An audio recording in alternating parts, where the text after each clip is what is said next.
Bueno, se ve un poco feito, pero ahí se ven a grandes rasgos las estructuras. Si aquí tenemos una glucosa y una fructosa unidos, esta es la sacarosa. Pero si además aquí en la posición 6 de la glucosa le pongo otra glucosa arriba, a esto se le llama rafinosa.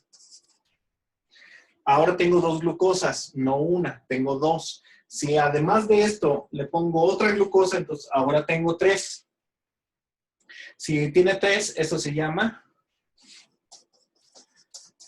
estaquiosa. Estaquiosa, y si tengo cuatro, se llama verbastosa. Esta tiene entonces 3 glucosas y esta ya tiene 4 glucosas. Esta tiene 2 glucosas y esta nada más tiene una glucosa. Y el único enlace que podemos digerir nosotros de estas es la sacarosa. Todas las demás, la rafinosa, la estaquiosa y la verbastosa, no las podemos digerir los humanos. Pero nosotros, los humanos, no, pero nuestras bacterias, pregúntales. Entonces, a ver, pregunta casi capciosa. Ay.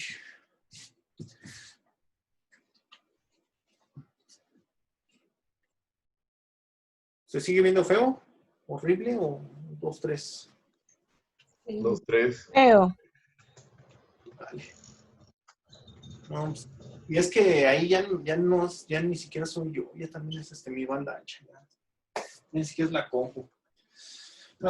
Bueno, entonces, ¿qué alimentos creen que tienen rafinosa?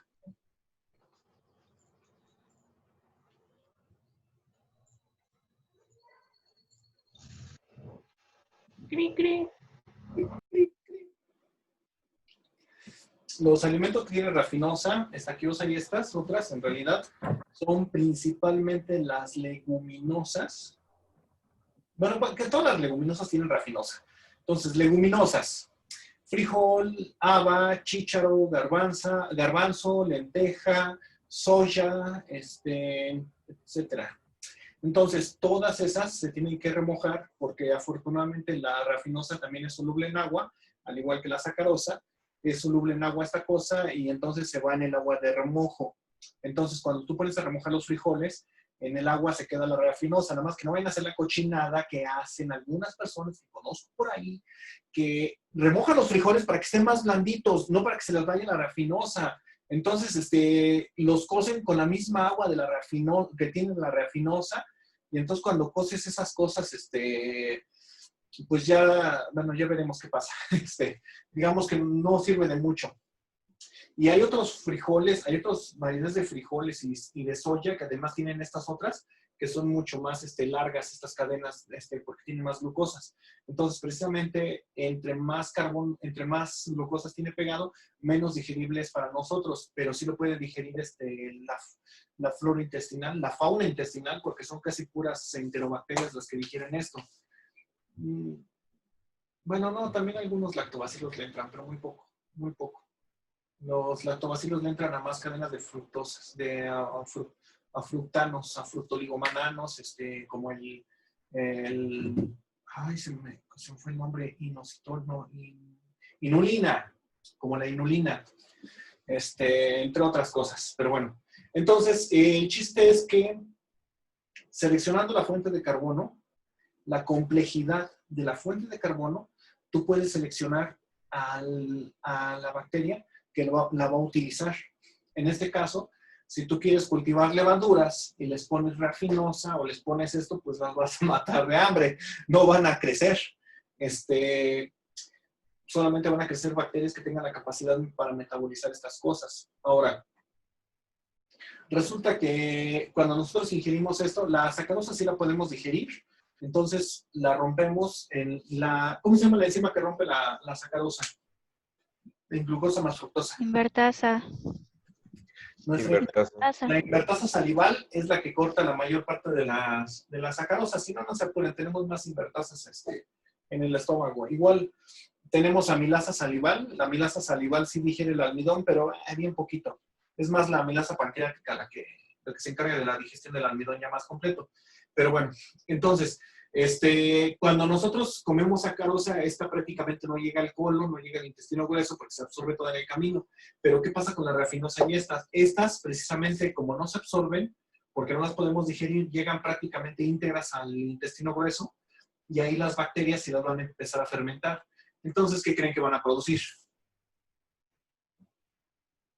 CO2. Entonces, Puros gases, exactamente. Entonces, al aumentar la presión hace que se empuje todo lo que se encuentre abajo y digamos que todo sale a presión. Entonces, por eso es el efecto de que algunos frijoles, lentejas, leguminosas en general producen gases. En unos adultos, pues no pasan de levantar las sábanas en la noche y hacer competencias, a ver quién llega hasta el techo con las sábanas así levantadas, ¿no? Pero en un bebé sí es problemático, porque hay gente que le ha dado caldito de frijol a los bebés y esos gases en el bebé producen cólicos muy feos, puede hasta darle fiebre al niño. Entonces, por eso no se le debe dar caldo de leguminosas a los bebés. Caldo de arroz es distinto porque el arroz no es una leguminosa, es un cereal, entonces no tiene rafinosa o no debe de tener. Y por ejemplo, la soya, aparte de rafinosa, tiene otras cosas más locas. Por eso la soya de grano sí tiene que remojarse para que se le eliminen todos los factores. Estos se llaman factores antinutricionales porque inhiben la digestión o la impiden o bla, bla, bla. Además de que estas fibras complejas, pues son fibras, digamos fibra soluble porque no la puedes digerir, tampoco se metaboliza, altera la microbiota, la pone brava para ti. Entonces no te conviene tampoco estarla consumiendo. Bueno, voy a borrar esto. ¿Dudas, chismes, preguntas de esta? no. Bambi.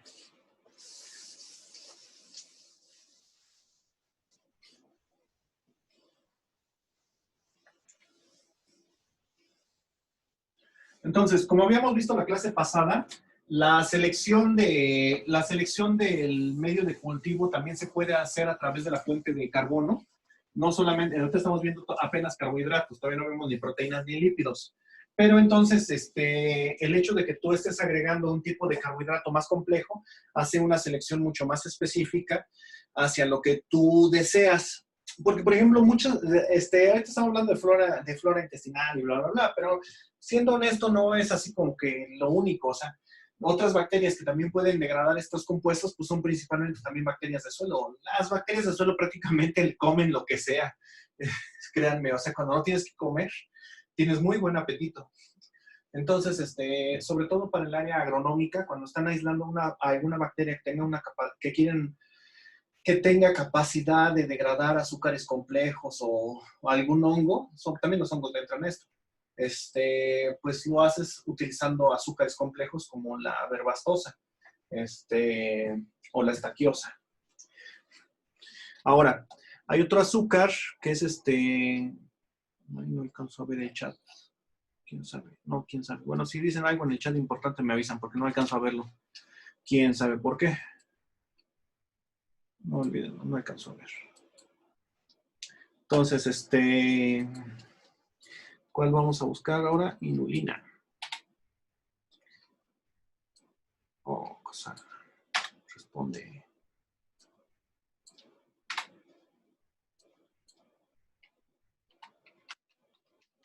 La inulina es un polímero de fructosas principalmente. Es básicamente la misma molécula base que es la sacarosa. En esta, bueno,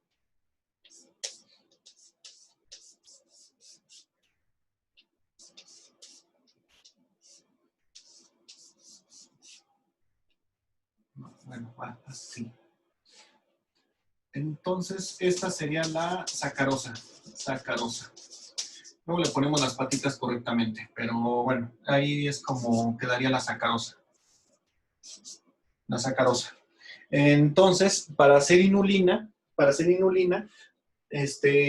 ahora la parte que va a ir polimerizada no es la glucosa, sino va a ser la fructosa. Entonces, aquí vamos a poner otra fructosa. Y así nos vamos. Y entonces, entre N cadenas es lo que forma la inulina. Hasta que... Bueno, perdón por mis diagramas todos chundos, pero igual no está bien la posición de los enlaces, pero así a grandes rasgos, la inulina son polímeros de fructosa con una base estructural que es la sacarosa. Ahora, ¿la inulina para quién es? ¿Quiénes comen inulina? Los diabéticos. Los diabéticos. ¡Ay, mantos! ¡Qué bárbaros! No, ¿qué bacterias comen inulina? A ver, usted preguntó quiénes. La Sí. microbiota. No, dije quiénes, no qué, ¿verdad? Hubiera preguntado, ¿qué organismo microscópico? Sí. ¿Qué organismo microscópico consume la inulina? Oigan, sí, la inulina, ¿la venden suelta? Bueno, ustedes me Creo que en contestaron. polvos, ¿no? Bueno, sí, la adicionan incluso en el pan. ¿Hablo mal del pan? Sí, vamos a hablar mal del pan. No, del pan no. Sí, del pan de marca más. Oh, es que un aditivo. ASX. El pan de panadería, ¿no? Bueno, el pan de pueblo no tiene esto que voy a mencionar. Bueno, depende del pueblo. Pero bueno, en general, un aditivo que se utiliza para que esponje más el pan es la carboximetilcelulosa. La carboximetilcelulosa se le considera un tipo de fibra porque no la podemos digerir, porque obviamente es derivado de la leña, literalmente de la madera. De hecho, es un residuo de la industria del papel. Pero por ahí encontró alguien que si lo adicionas al pan esponja más. Y así de, mira qué interesante, un residuo de una industria papelera en el pan, qué interesante. Y entonces el comerla a la larga altera mucho la flora intestinal, precisamente por el principio que estábamos viendo ahorita de la estaquiosa y eso, porque obviamente tú no puedes digerirlo, pero algunas de tus bacterias sí le pueden entrar medianamente, pero también aquí hay otro efecto. Esta fibra, este tipo de fibra es como está con los grupos, con los carbohidratos expuestos y digamos que no está neutralizado el carbono carbonilo. ¿Cuál es el carbono carbonilo? Ingenieros, ¿cuál es el carbono carbonilo en la glucosa? A ver, ¿cuál es el carbono carbonilo en la glucosa? ¿Qué número? Es el cuarto, ¿no? Digo, el cuarto, el... El 1. ¿El uno? ¡El 1! Es el 1, exactamente. El carbono carbonilo en la glucosa es el 1. ¿Cuál es el carbono carbonilo en la fructosa? El 4. 6. El 2. Chinga. El 2. Sí. Este es 1, 2. Sí, porque no voy a empezar a contar desde aquí. Empiezo a contar desde acá o acá. Bueno, el chiste es que el carbono 2 es el que está enlazado al grupo ceto. Bueno, entonces, como están expuestos los grupos carbonilos en estas fibras, sí forman radicales libres. Entonces, sí tienen la capacidad de irritar la mucosa cuando reaccionan con ácidos, como el ácido del estómago. Entonces, irritan mucho la mucosa y permiten el paso de bacterias a la parte dérmica. Entonces, el ataque a intestino se hace un poco más severo de lo que normalmente es. Por eso alteran mucho la digestión. Por eso, entonces, es normal que las personas que comen mucho pan procesado tengan problemas digestivos medio severos, por así decirlo nada más, porque hasta se les hace costumbre ir al baño cada tercer día, lo cual, Dios mío, no sé cómo sobreviven. Entre otras cosas medio feas. Y obviamente cuando haces tú tus hotcakes en casa o cosas así, pues no le vas a estar adicionando esas cosas. Y normalmente la harina de panadería no trae todos esos aditivos porque salen caros. Entonces, normalmente el pan de marca el que trae esos aditivos. Porque también en las panaderías casi no lo ponen, porque es muy caro, el panadero es medio rejego a querer aprender recetas nuevas que no sirven para aparentemente mejorar el pan, porque hacerlo a nivel panadería, híjole, sí cuesta mucho trabajo implementar el protocolo y sobre todo que tú veas la mejora en el pan. No lo ves mucho, pero sí hay panaderías grandes que también usan aditivos pesados como la carboximetilcelulosa. Pero bueno, entonces volviendo a la inulina. La inulina yo no he visto que la vendan comercialmente, pero si ahí saben de un producto, igual me dicen. Porque precisamente le adicionan la inulina al pan de caja para que no irrite tanto la flora intestinal. Bueno, para que no machaque tanto a los lactobacilos, porque precisamente esto es lo que comen los lactobacilos. Y los fructanos, estos se llaman fructanos. Estos se llaman fructanos. Los fructanos se encuentran, por ejemplo, en cantidades industriales en el pulque. Yo me estaba platicando una investigación que estaba haciendo una bióloga ahí en Opivi, que estaba trabajando con la flora, bueno, no, la microbiota del pulque, flora está mal dicho, con la microbiota del pulque. Al inicio de la extracción, cuando tienes el aguamiel, pues tienes de todas las bacterias, porque se hace en campo, entonces lo que huele en el aire, eso vas a tener en el aguamiel. Pero al iniciar la fermentación, resulta que Salmonella, Shigella, Vibrio, bla, bla, bla, no pueden comer inulina. Ellos no pueden comer inulina, pero los lactobacilos sí. Entonces los lactobacilos empiezan a comerse esto. Y en cuanto liberan esta parte, la sacarosa, entonces ahí ya le entran las levaduras. Y muchas levaduras ya a través de esto ya empiezan a producir el alcohol. Pero entonces en la primera parte se da una fermentación láctica, porque esto se fermenta hasta ácido láctico. Y entonces, ahora sí, las levaduras, ya cuando hay sacarosa disponible, ya empiezan a producir etanol. Entonces, primero la fase láctica, luego la fase alcohólica. Luego ya empiezan a producir polímeros más grandes de extranos que le dan viscosidad al pulque, pero esa es la fase 3. Tiene 4 fases. La última es la fase acética, donde esto se lleva hasta ácido acético y ya, pues ya no cualquiera le entra, ya está más ácido. Entonces, en la fase láctica, un pulque así todavía, aquí todavía es dulcecito. De hecho, se vuelve más dulce cuando apenas está en la fase láctica. Entonces, este tipo de pulque, pues, lo mezclas con leche, le licuas una frutita y haz de cuenta que estás tomando yogur. O sea, no le encuentras la diferencia a un yogur.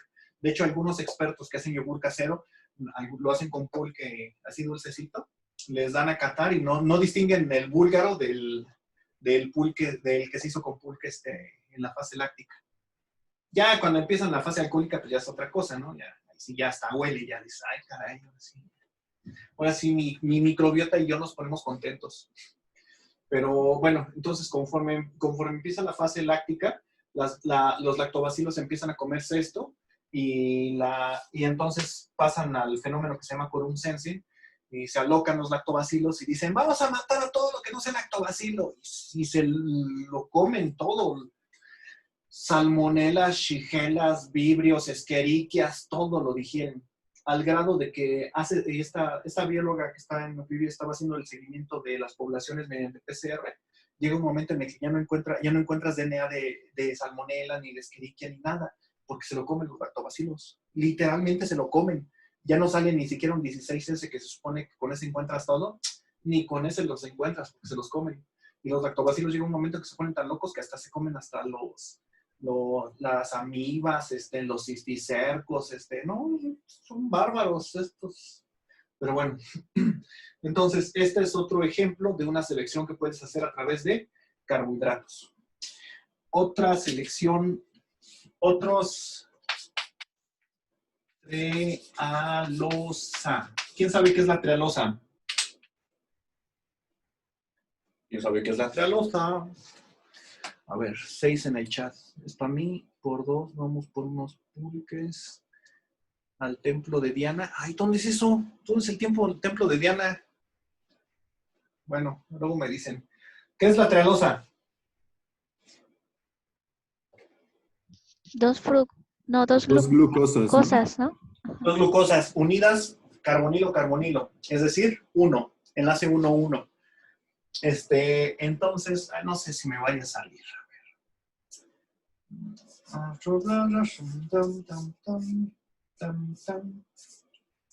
ver si me sale.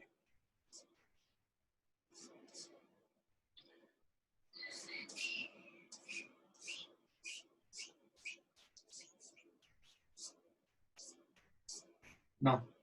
¿Qué es pata abajo, pata arriba, pata abajo? Entonces, esto es que pata abajo, pata arriba, pata abajo. Ahí está. ¿Qué notan con la trealosa? Que está, bueno, ya les dije que está unida 1,1. Entonces, como está unida 1,1, el carbono carbonilo está impedido. Por lo tanto, este azúcar es un azúcar no reductor.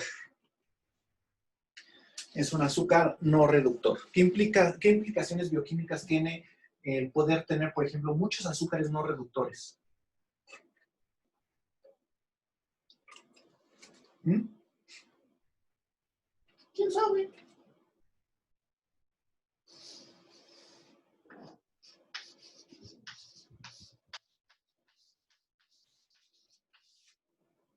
¿Le suena palabra osmolito? No.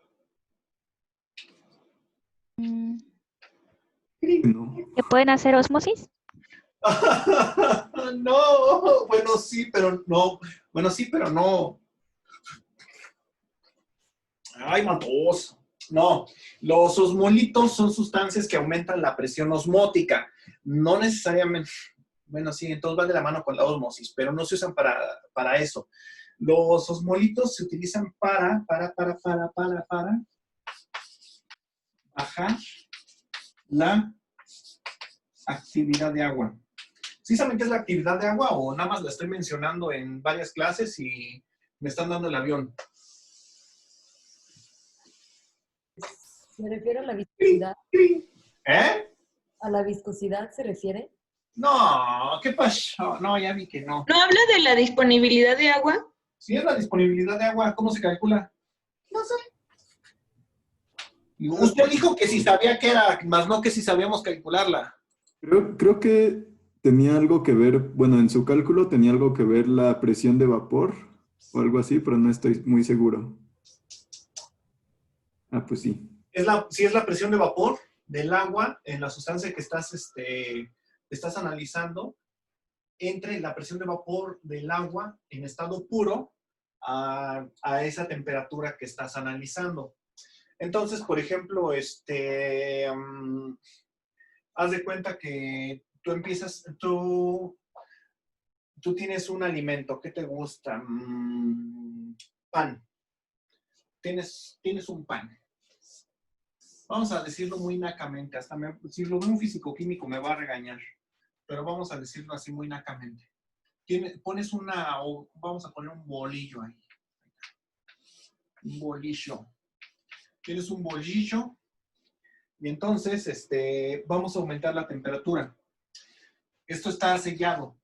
Entonces, tú tienes un efecto un efecto en la presión por aumentar la temperatura, pero vamos a decirlo que está a 100 grados, está a 100 grados centígrados y sigue a una atmósfera, Si tuvieras agua pura aquí, si tú tuvieras agua pura aquí, entonces, al aumentar a 101 grados, a una atmósfera, ya tendrías un aumento en la presión, aparte de la temperatura, sino porque tendrías un aumento porque estás evaporando agua. Hasta ahí están bien. Sí. Pero, ¿qué pasa si llego, por ejemplo, a 102 grados centígrados? Si llego a 102 grados centígrados y todavía no veo un aumento en la presión, sigue una atmósfera. Entonces, ya llego a 103 grados y ya empiezo a ver un aumento, 1.005, ¿no? Hasta los 103 grados. ¿Qué significa? Que la presión de vapor de mi alimento, de este bolillo, es mucho más pequeña que la presión de vapor del agua pura. Entonces, haciendo esta relación de presiones de vapor, ya lo Lo verían ahí de acuerdo a las tablas de conversión. Ah, sí, lo vieron en termodinámica, ahorita que me acuerdo. De hecho, bueno, hasta donde recuerdo también es lo que se usa para elaborar algunos, como por ejemplo tradicionalmente la fruta deshidratada, creo que es, Ah, sí, es lo que hace. ¿no? Sí, sí, sí. Sí, sí, cierto. Yo pensé que estaban nuevos. No, pues si ustedes ya son viejos lobos de mar. Ya, ustedes ya han navegado en aguas turbulentas. Bueno, el chiste es que entonces la presión de vapor en los alimentos es menor que el agua pura. Entonces, se utilizan los osmolitos para bajar la presión de vapor, para bajar la actividad de agua en varias sustancias. ¿Por qué? Porque entre más disponible está el agua, más daño celular puede ocurrir. Yo creo que sí, yo creo que sí borro. Vamos a borrar esto también, está bien mal hecho. Entonces, el agua se activa mediante un chorro de fenómenos. Calentamiento,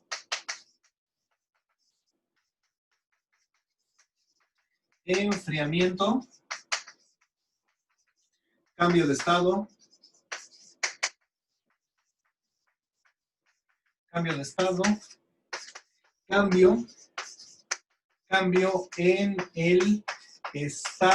cambio de estado físico, o sea, que se evapore o que se congele.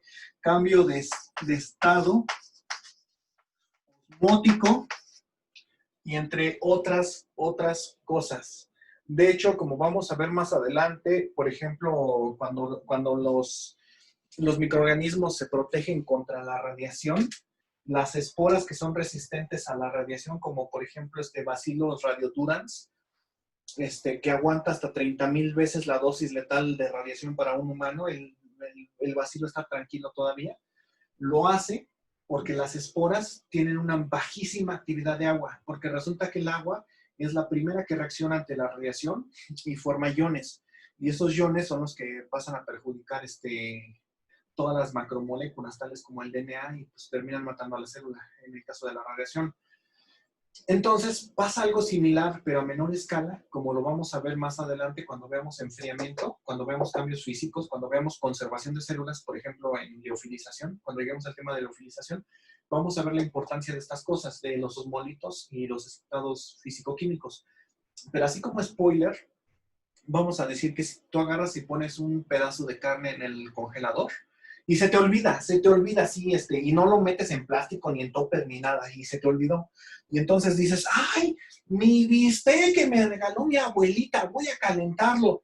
Y entonces lo sacas, lo derrites el hielo, y de repente lo muerdes y te quedas así de, sabe a óxido. Sabe como echado a perder, pero no está echado a perder. O sea, sabe feo, pero feo. O sea, no sabe a putrefacción, no sabe descomposición bacteriana, sabe a óxido, que sí es muy distinto al echado a perder. Sabe como a óxido. ¿Nunca les ha pasado? No. Bueno, si nunca les ha pasado, significa que nunca han vivido solos, ¿eh? ¿Qué pasa? No son buenos, no son buenos estudiantes provincianos. Ya cuando eres buen estudiante provinciano, ya te pasan varias de esas. Bueno, el chiste es que entonces lo que está pasando es que en el bistec, al estar expuesto a la intemperie, en este caso la del congelador, de que se congela y se descongela, al abrir el congelador hay cambios de temperatura. Estos cambios ocasionan pequeños, ligerísimos cambios en el estado físico-químico del hielo. Hay evaporación del hielo, aunque usted no lo crea, y esto ocasiona oxidación así literal, se oxida, reacciona con el oxígeno, la carne, entonces pierde sus propiedades organolépticas fácilmente. Aunque Entonces, es un cambio lento de temperatura. ¿Cómo? Es que dijo que cuando hay un cambio de temperatura es cuando pasa eso, pero aunque sea Sí. lenta el cambio, ¿pasa eso? Sí. De hecho, aunque no haya cambio, también llega a pasar mucho más lento, pero sucede.